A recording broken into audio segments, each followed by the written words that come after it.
정부가 이르면 내일 25번째 부동산 대책을 발표합니다. 대통령이 직접 특단의 대책을 예고한 만큼 시장의 관심은 커질 대로 커졌습니다. 특히 이번 대책에는 서울에 낙후된 준공업 지역을 고밀 개발하는 내용이 포함될 걸로 보입니다. 시장의 반응은 벌써부터 회의적입니다. 먼저 조현 기자입니다. 오는 3월 입주를 앞두고 있는 영등포구의 한 아파트입니다. 과거 40% 공실이었던 침체되어 있던 영등포 기계상가를 재개발해 지상 24층 2개 동의 주상복합 아파트로 재탄생했는데요. 준공업 지역 정비사업 특례를 도입한 첫 사례로 10여 년 만에 준공이 완료됐습니다.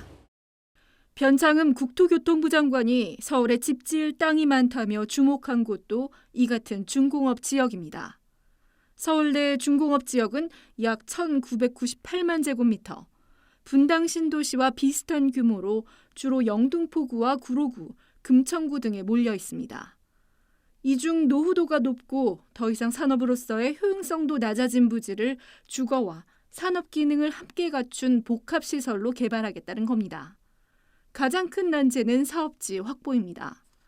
준공업 지역 대부분의 부지가 다수의 토지 소유자로 구성되어 있고 여기에 공장이 현재 운영되고 있거나 임대를 줘 산업활동이 이뤄지는 등 권리관계가 복잡합니다.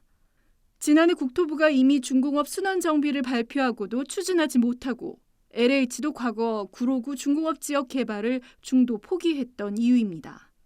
이번 시범사업지 공모 역시 신청한 곳은 아직 없습니다. 전혀 문의는 없고요.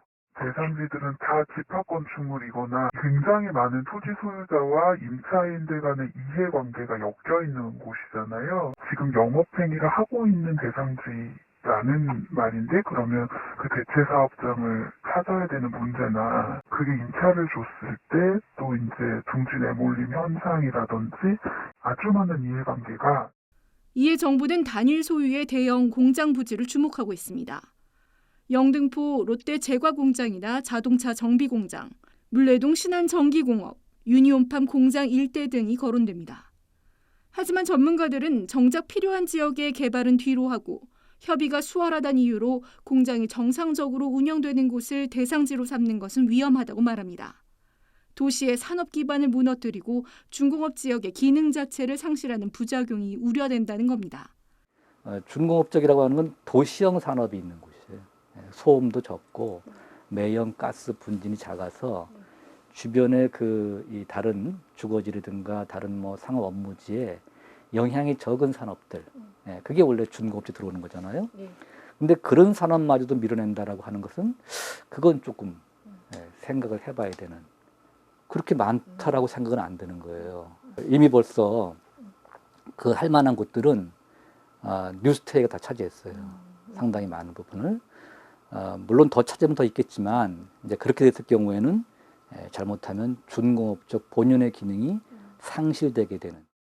국토부와 서울시는 오는 5일 준공업 지역 순환 정비 사업 설명회를 개최하고 이후 사업에 참여를 희망하는 소유주를 대상으로 심층 컨설팅에 나설 계획입니다.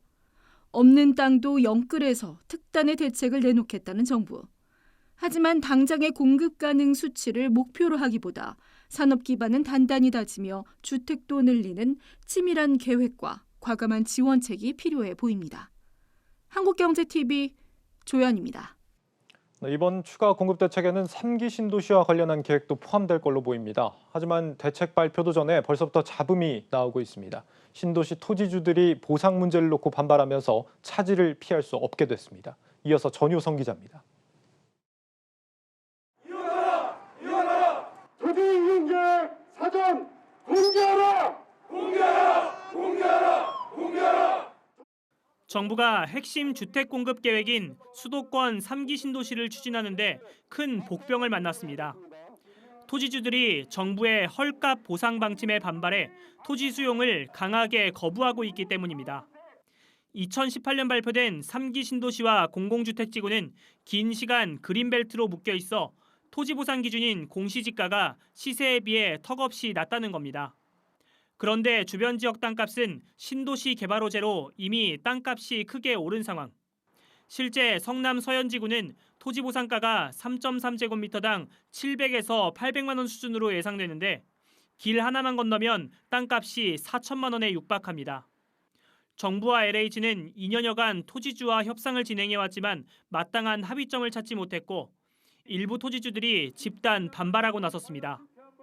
정부의 핵심 주택 공급 계획 중 하나인 3기 신도시의 토지 보상이 난항을 겪으며 앞으로의 주택 정책에도 난항이 예상됩니다. 3기 신도시와 공공주택지구는 현 정부가 발표한 첫 대규모 공급 계획으로 무엇보다 시장의 관심이 높습니다. 공급 물량 역시 내일 발표되는 특단의 공급 대책 물량의 2배에 달합니다. 특히 정부는 주택 공급의 속도를 높이겠다며 이르면 올해 하반기 3기 신도시 사전 청약을 시작하겠다고 밝힌 바 있는데 토지 보상이 원활히 이뤄지지 못하면 청약부터 실제 입주까지는 예상보다 긴 시간이 걸릴 공산이 큽니다. 자칫하면 땅을 사들이지도 못한 채 청약에 나서는 상황이 생길 수도 있는 겁니다. 그 3기 신도시를 이용해서 이들이 지금 원주민 대책이라든가 보상 정상적인 보상이라든가 이런 것은 대책 안 세우고 주택 공급만 하는데 하기 위해서 이렇게 하는 거에 대해서 저희들은 그걸 반대하고 있습니다. 3년 전 발표된 3기 신도시 정책이 여전히 잡음을 내는 가운데 25번째 부동산 대책 역시 기대보다 우려가 나오고 있습니다. 한국경제TV 전유성입니다.